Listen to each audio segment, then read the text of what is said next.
Good morning. I call this hearing to order. I request unanimous consent that the chair is authorized to declare a recess at any time. Hearing no objection, I want to welcome everyone to today's joint hearing with the Economic Opportunity Subcommittee and Women Veterans Task Force on the economic well-being of women veterans. With that said, I'd like to request unanimous consent that Congresswoman Brownlee, as well as Congresswoman Radewagen, join us at the dais for this hearing. Hearing no objection, today we will examine the state of women veterans in the economy and how Congress can continue to support these brave women.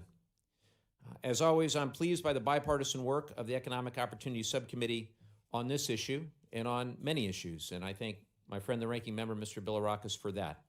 I also would like to thank the staff for helping us put together this hearing and these witnesses together in a bipartisan fashion.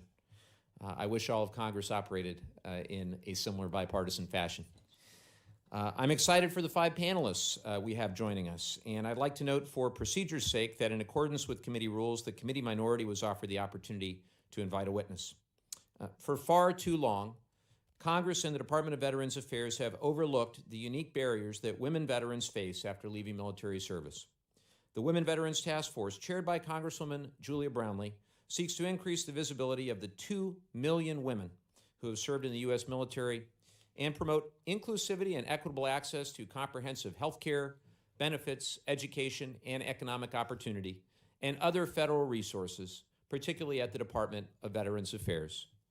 Thanks to the Women Veterans Task Force and several pieces of legislation introduced by our members, Congress is starting to address hurdles that impede the economic mobility of women veterans, but we still have much longer to go.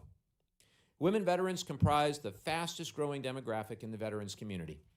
With an average of 18,000 new women veterans per year, women veterans will make up over 10% of the veterans population by 2020 and close to 15% by 2035. We can, in fact, we must start prioritizing the brave women of our nation, which is why we are here today. Congress must have a better understanding of the barriers that women veterans face in accessing their VA benefits, enrolling in institutions of higher learning, and securing meaningful employment with a livable wage. It's also important that we recognize the many ways in which women veterans thrive. We know that women veterans have been overrepresented in the otherwise underutilized vocational rehabilitation and education program. We know that a higher percentage of women veterans have bachelor's degrees when compared to non-veteran women. And we know that the wage gap decreases if a woman is a veteran, especially if she is a minority veteran.